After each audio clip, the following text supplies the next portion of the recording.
여러분, 오늘 첫 번째 궁금하시죠? 오늘 첫 번째 나눌 것은 추도 예배가 성경적인가요? Is memorial worship biblical? 추도 예배가 성경적인가요?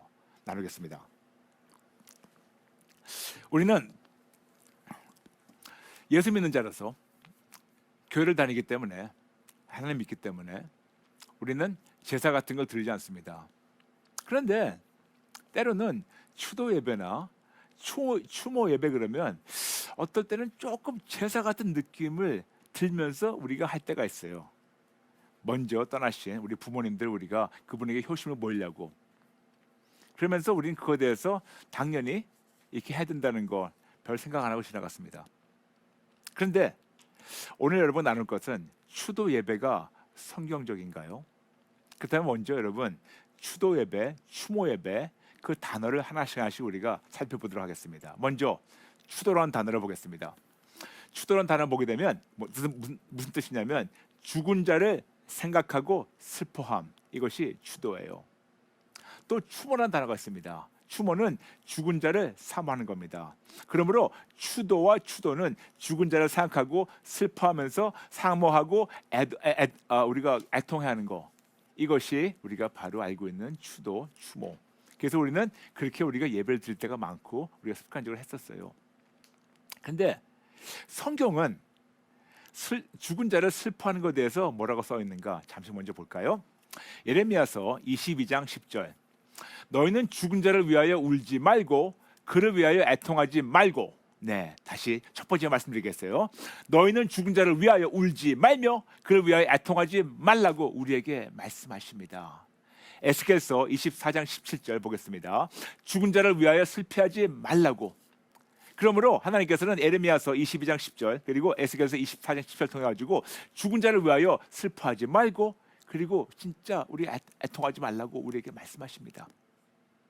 근데 여러분 이 말씀 딱 듣는 순간 여러분 마음이 무거워지죠. 갑자기 목사님 이거는 제가 알고 있는 하나님하고 좀 다른 것 같아요.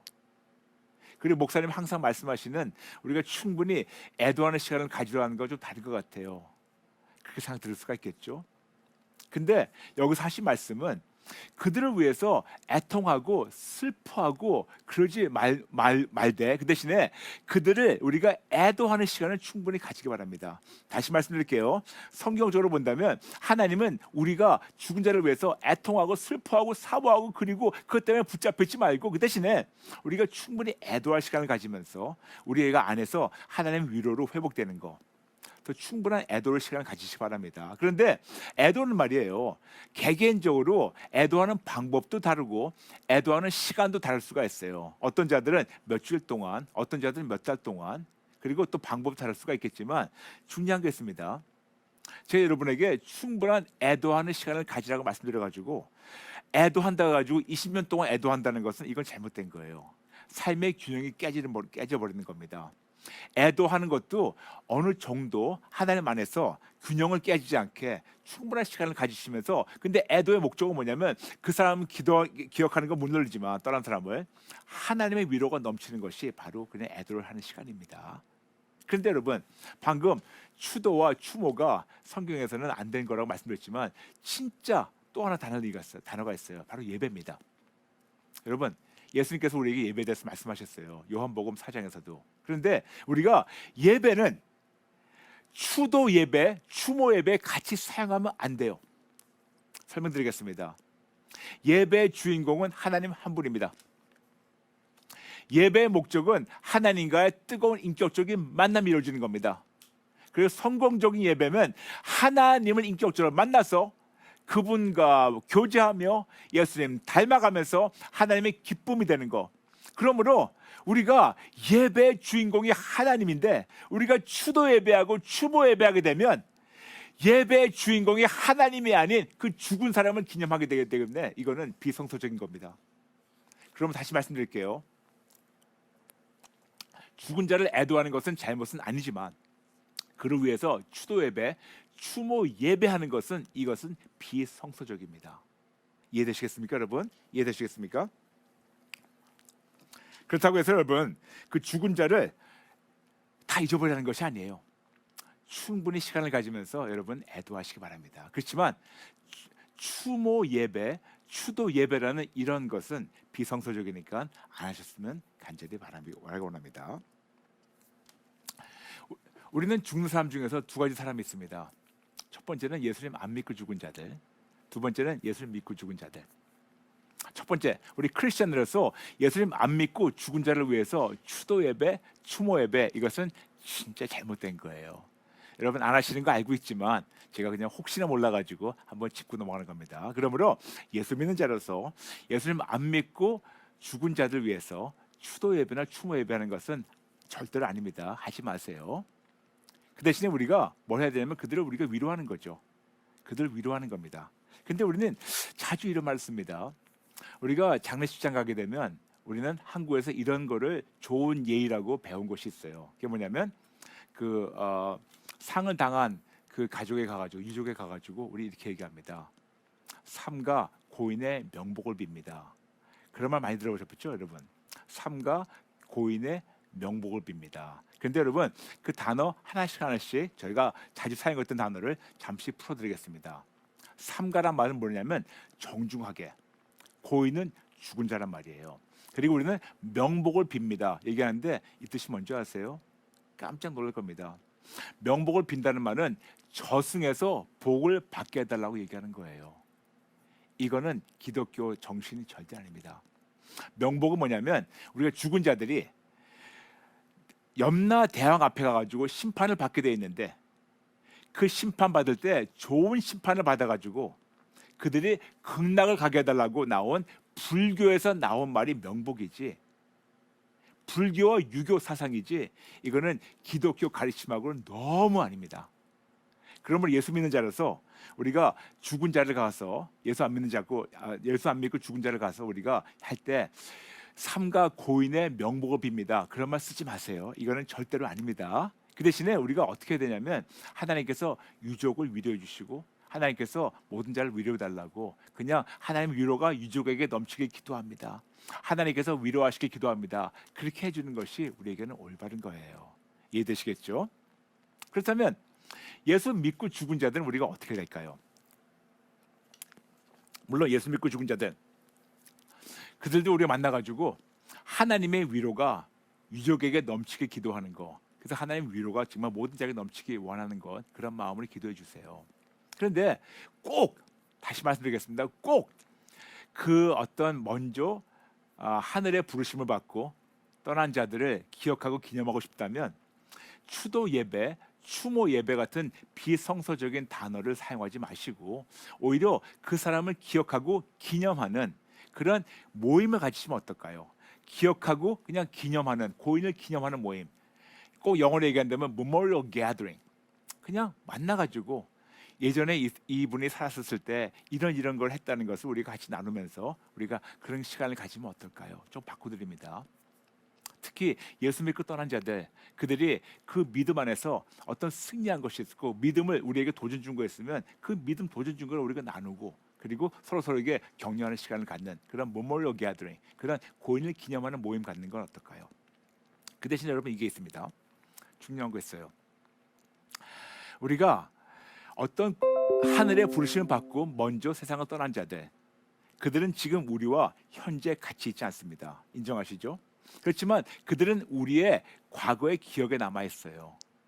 그런데 놀라운 것은 예수님을 믿고 먼저 하늘의 부르심 받은 자들은 지금 우리와 현재 같이 있지 않지만 우리의 과거의 기억이 함께 있고 더 놀라운 것은 우리의 미래에 함께 있어요.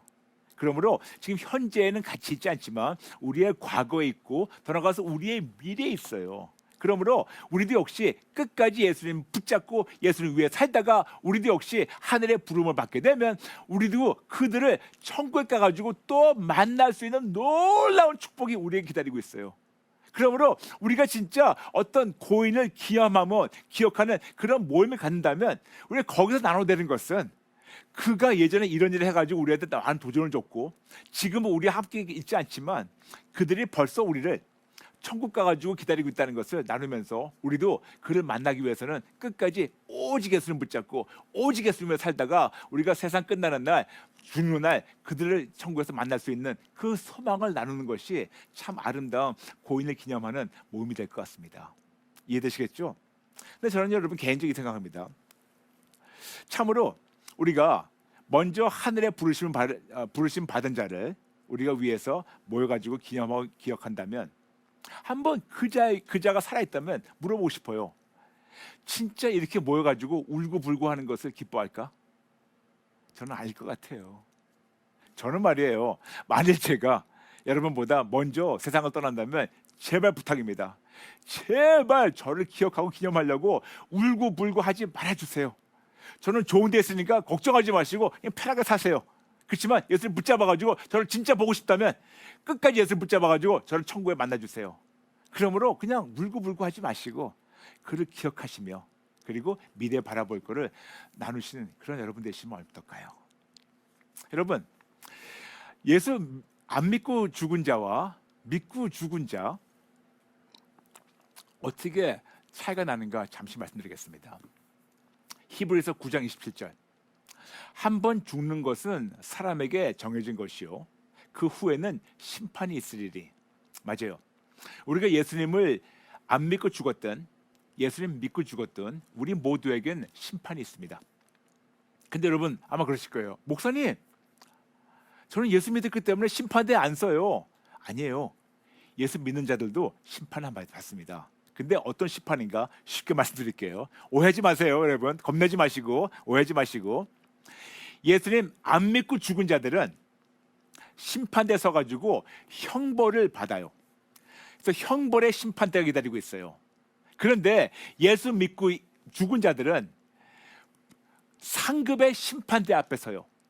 그래서 심판은 받게 되되 예수를 안 믿고 죽은 자들은 그 하나님의 그 생명록에 기록이 되지 않기 때문에 심판대 앞에 서가지고 그들은 어떤 형벌을 받게 된다는 것을 그런 형벌 심판대 앞에 서게 되는데, 예수님 믿고 죽은 자들은 생명록에 이름이 기록되어 있다면 우리는 심판대 앞에 서가지고 우리가 세상에서 했던 거 거기에 걸맞는 그런 상급을 우리가 거기에서 하나님 앞에서 받도록 그런 심판대 앞에 쓴다고 우리에게 고린도후서 5장 10절을 통해서 말씀하고 있습니다.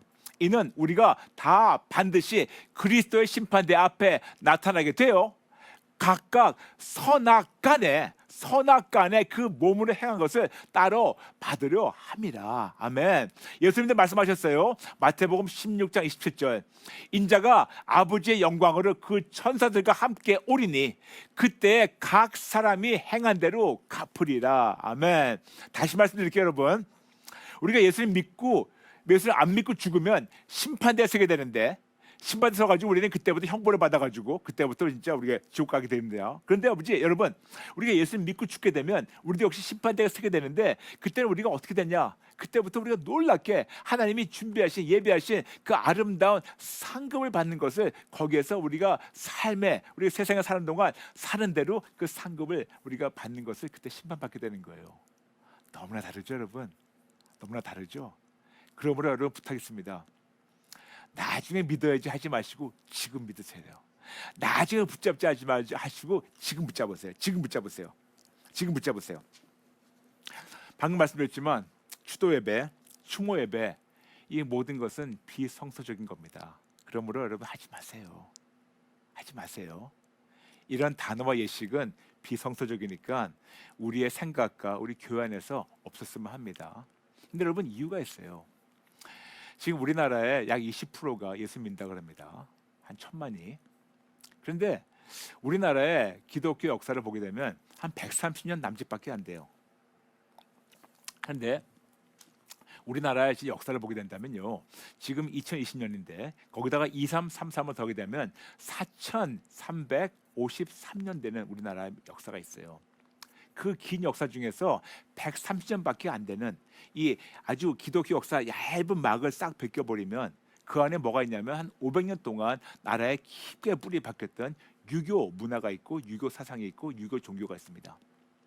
그걸 싹 벗겨보면 그 안에 또 깊게 뿌리 박혀있던 불교 문화가 있습니다. 그걸 싹 벗겨보면 우리나라의 제일 바탕을 깔린 것이 바로 무속신앙이에요. 그러므로 우리나라 보게 되면 4,000몇 년 동안 무속신앙에 해외에서 들어온 불교에 중국에서 들어온 유교회, 그 다음에 저기 이스라엘에서 온 그 진짜 기독교, 그래가지고 우리나라 보게 된다면 어떻게 본다면 혼합 신앙이에요. 이거에다 저거에다 얹혀가지고 그러다 보니까 우리가 참 무속신앙 플러스 불교 플러스 유교 플러스 기독교 이런 혼합 신앙의 깊은 뿌리가 있는 우리가, 그러다 보니까 우리가 이렇게 뭐 추도 예배, 추모 예배 이런 걸 하는 것이 우리가 참 불편함이 없었었는데, 여러분 이거는 비성도적인 거 하지 마세요. 그 대신에 저는 하나님의 일방적인 은혜와 우리 모든 분들, 우리 모든 크리스천들이 진짜 깨어나가지고 우리나라가 지금 많이 좋아지고 있어요. 저는 우리나라 볼 때마다 참 소망 있는 거 아십니까? 진짜 하나님의 일방적인 은혜고, 진짜 우리 대한민국의 크리스천들이 이렇게 목숨을 걸고 싸워서 우리나라가 매일매일 더 좋아지고 있습니다. 올바른 믿음으로 성경으로 돌아가고 있고 예수님이 다시 머리가 되시고 있습니다. 그러므로 모든 분들 감사합니다. 하나님께 모든 영광 돌리고 모든 크리스천 분들 감사합니다. 특히 우리 자판기 가족분들, 우리가 진짜 올바르게 배워서 우리가 먼저 교회나 가정이나 나라나 민족 올바르게 성경적으로 바꿔보면 어떨까요? 하실 수 있겠죠? 감사합니다. 여러분 감사합니다. 지금